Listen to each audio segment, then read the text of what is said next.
दिवसा दीड रात्री पती, लग्नानंतर 4च महिन्यात भावजाईशी शरीर संबंध जुळले. पुढं घडलं भयंकर. नातेसंबंध हे विश्वासावर उभे असतात. एकदा त्या विश्वासाला तडा गेला की घरातील भिंती उभे राहतात, पण माणसं आतून कोसळू लागतात. क्षणिक आकर्षण, अनैतिक संबंध, स्वार्थ आणि संशय यांचे विष मनामध्ये साचले गेले की त्यातून गुन्हा जन्म घेतो. उत्तर प्रदेशातील आग्रा येथे घडलेली ही घटना केवळ खुनाची नाही, तर ती तुटलेल्या विश्वासाची, कुटुंबाच्या विघटनाची आणि विवेक हरवलेल्या नात्यांची शोकांतिका आहे. वासनेच्या मोहाने पत्नीला पती तर भावाला भाव नकोसा झाल्याचे भयान चित्र दिसून आले. भावजाईला भोगण्यासाठी भावानेच भावाचा काटा काढल्याचा धक्कादायक प्रकार समोर आलेला आहे. या धक्कादायक घटनेचा सविस्तर वृत्तांत पुढे पाहण्याअगोदर जर तुम्ही ह्या चॅनेलवर जर नवीन असाल तर प्लीज आपल्या या मराठी चॅनेलला नक्की सबस्क्राईब करा. आग्रा शहरातील सदर पोलीस ठाण्याच्या हद्दीतील सुलतानपुरा परिसरातील छोटे वस्ती, अरुंद गल्ल्या, साधी घरे आणि रोजंदारीवर जगणारे लोक याच वस्तीमध्ये राहत होता अमित उर्फ सोमू, वय वर्ष 22. तो आग्रा कॅन्ट परिसरातील एका रेस्टॉरंटमध्ये काम करत होता. पहाटे घरातून निघायचे, दिवसभर काम करायचे आणि रात्री थकून घरी परतायचे, असे त्याचे आयुष्य होते. कुटुंबाची आर्थिक परिस्थिती मजबूत नव्हते, तरी अमित मेहनती होता. आई वडिलांच्या अपेक्षा त्याच्यावर होत्या. घरातील लहान भाऊ भोला त्याच्यासोबतच राहत होता. दोघे भाऊ लहानपणापासूनच एकत्र वाढलेले होते. परिसरामध्ये त्यांना प्रेमाने सोमू भोला अशा नावाने ओळखले जात होते. दिनांक 19 फेब्रुवारी 2026 रोजी अमितचा विवाह प्रेमनगर येथे राहणाऱ्या खुशी या तरुणीशी झालेला होता. लग्नामध्ये फार मोठा थाटमाट नव्हता, पण दोन्ही कुटुंबाच्या चेहऱ्यावर मात्र आनंद होता. नव्या सुनेच्या स्वागतासाठी घर सजवण्यात आलेले होते.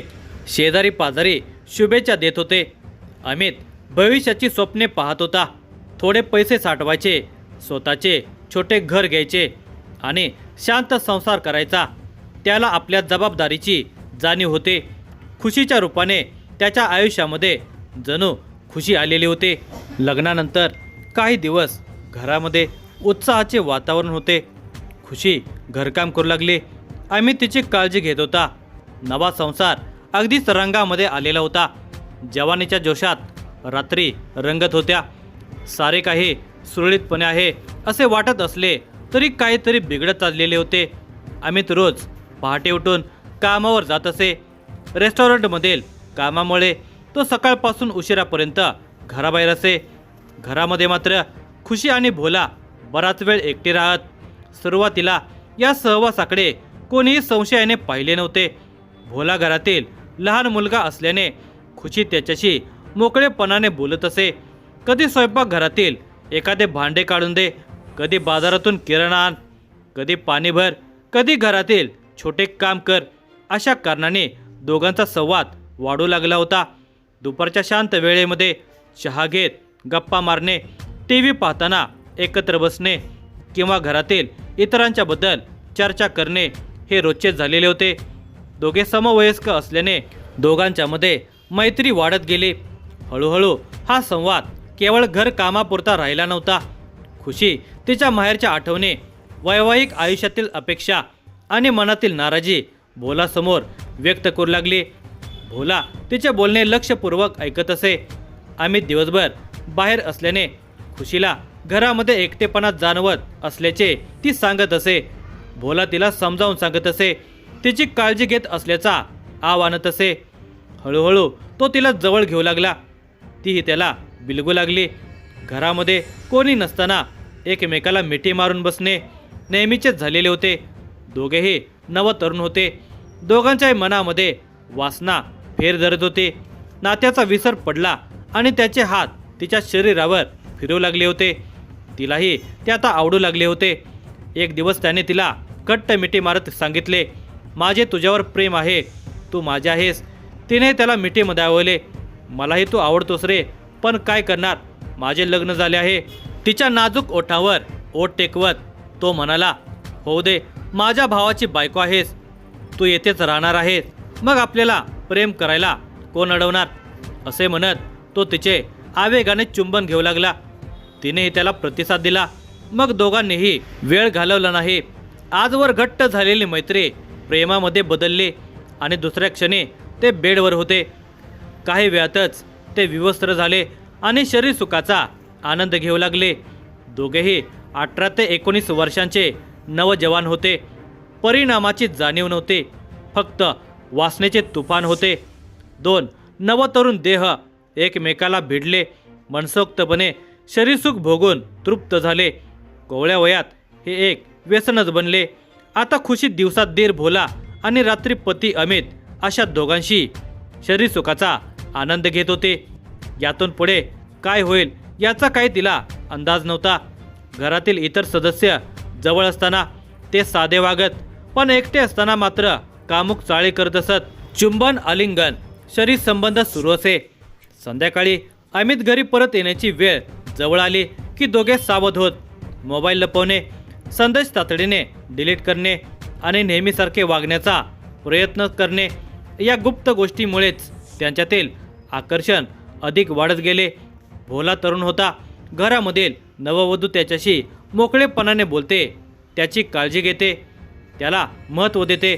यामुळे तो भावनिकदृष्ट्या तिच्याकडे ओढला गेला. त्याला वाटू लागले की खुशी आता त्याला इतरांपेक्षा अधिक जपते आणि कदाचित त्याच्यावर प्रेम करते. दुसरीकडे खुशीलाही अमितपेक्षा भोला अधिक जवळचा वाटू लागल्याची चर्चा परिसरामध्ये हळूहळू सुरू झाली होती.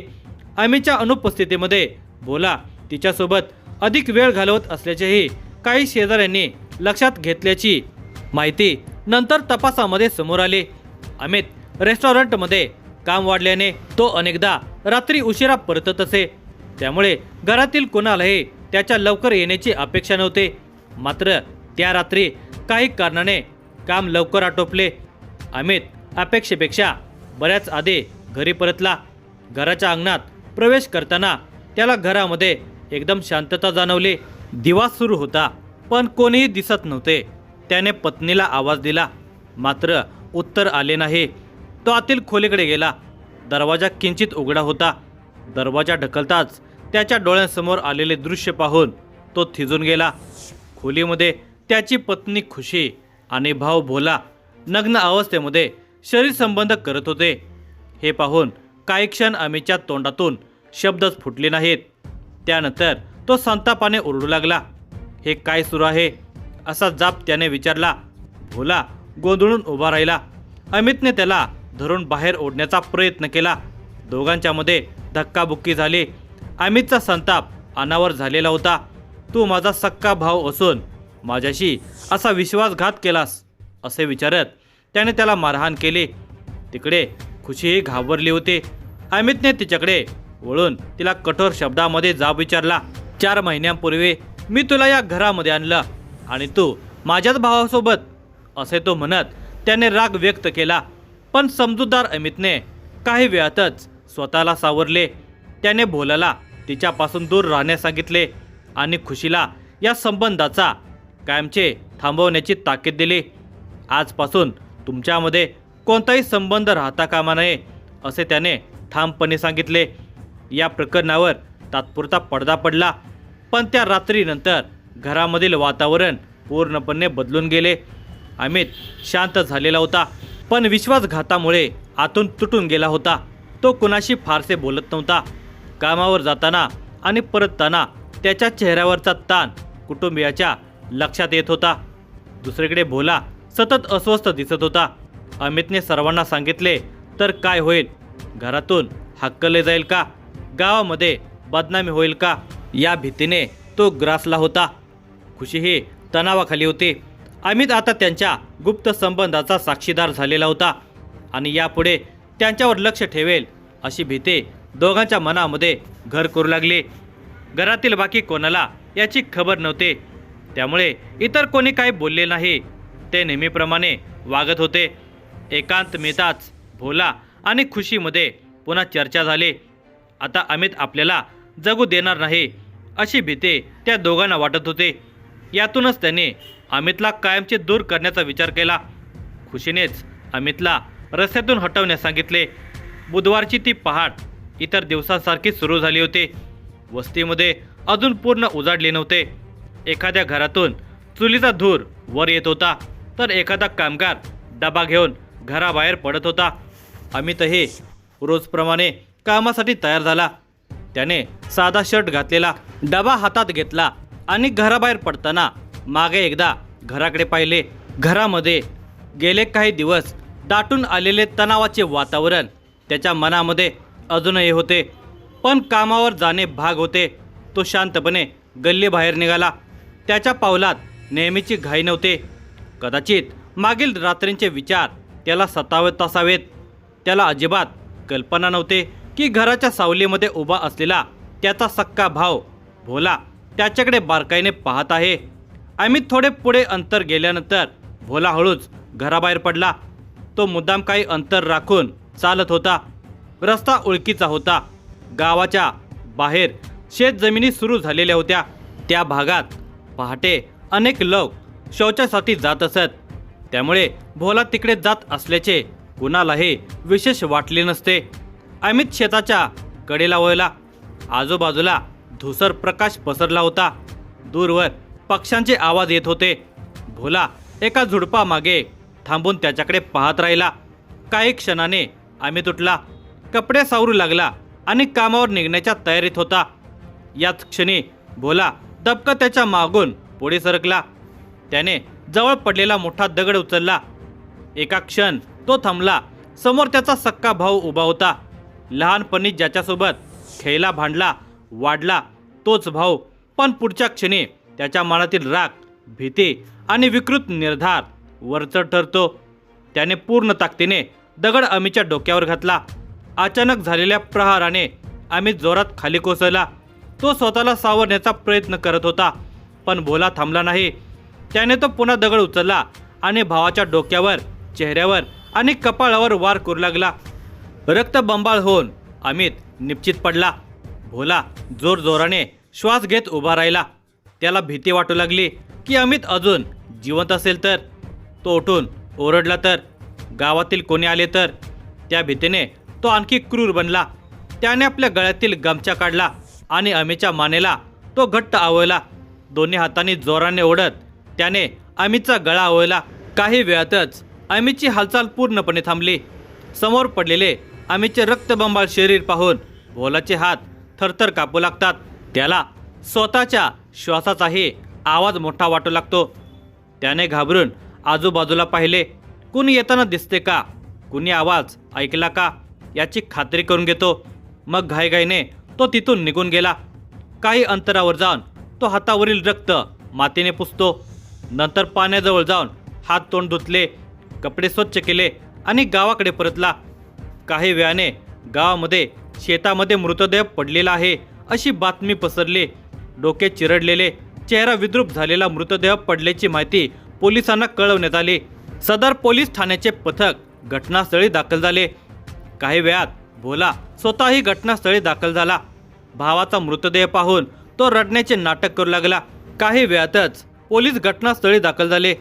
तेव्हा त्याने अमितचा सहकार्याशी वाद असल्याचे सांगून दिशाभूल करण्याचा प्रयत्न केला. पोलीस तपासाची चक्रे फिरू लागली. पोलिसांनी परिसरातील सीसीटीव्ही फुटेज तपासण्यास सुरुवात केली. एका कॅमेऱ्यात अमित घरातून बाहेर पडताना दिसतो. काही क्षणांनी भोला त्याच्या मागे जाताना दिसतो. दुसऱ्या फुटेजमध्ये भोला घाबरलेल्या अवस्थेमध्ये धावताना दिसतो. हा तपासातील पहिला मोठा धागा होता. पोलिसांनी घाई न करता अंत्यसंस्कार होईपर्यंत प्रतीक्षा केली. त्यानंतर त्यांनी घरामध्ये जाऊन भोला याची सखोल चौकशी केली. सुरुवातीला तो वेगवेगळ्या गोष्टी सांगत राहिला, पण सीसीटीव्हीचे पुरावे दाखवताच त्याचे धैर्य सुटले. दीर्घ चौकशीनंतर तो कोसळला आणि गुन्ह्याची कबुली दिल्याचे पोलिसांनी सांगितले. चौकशी दरम्यान पोलिसांनी खुशीचे वर्तन परीक्षण केले. पतीच्या मृत्यूबद्दल ती अपेक्षित दुःख व्यक्त करत नसल्याचे पोलिसांना जाणवून आले. तिच्या उत्तरामध्ये विसंगती आढळल्याचेही सांगण्यात आले. भोला याने केलेल्या खुलाशानंतर पोलिसांचा संशय तिच्यावर गेला.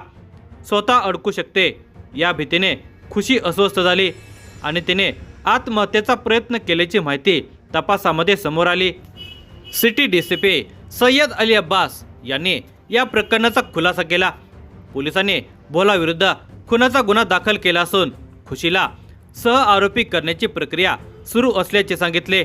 मोबाईल कॉल रेकॉर्ड, संदेश, सीसीटीव्ही फुटेज आणि इतर पुरावे गोळा करण्यात येत आहेत. या प्रकरणाचा तपास सुरू आहे. अवघ्या 4 महिन्यांपूर्वी ज्यांच्या लग्नात मंगलाष्टके वाजले त्या घरात काही महिन्यांतच मृत्यूची शांतता पसरली. एका पत्नीवर विश्वास ठेवणाऱ्या पतीचा जीव गेला. एका भावाने सख्या भावाचे रक्त सांडले आणि एका कुटुंबाचे आयुष्य उद्ध्वस्त झाले.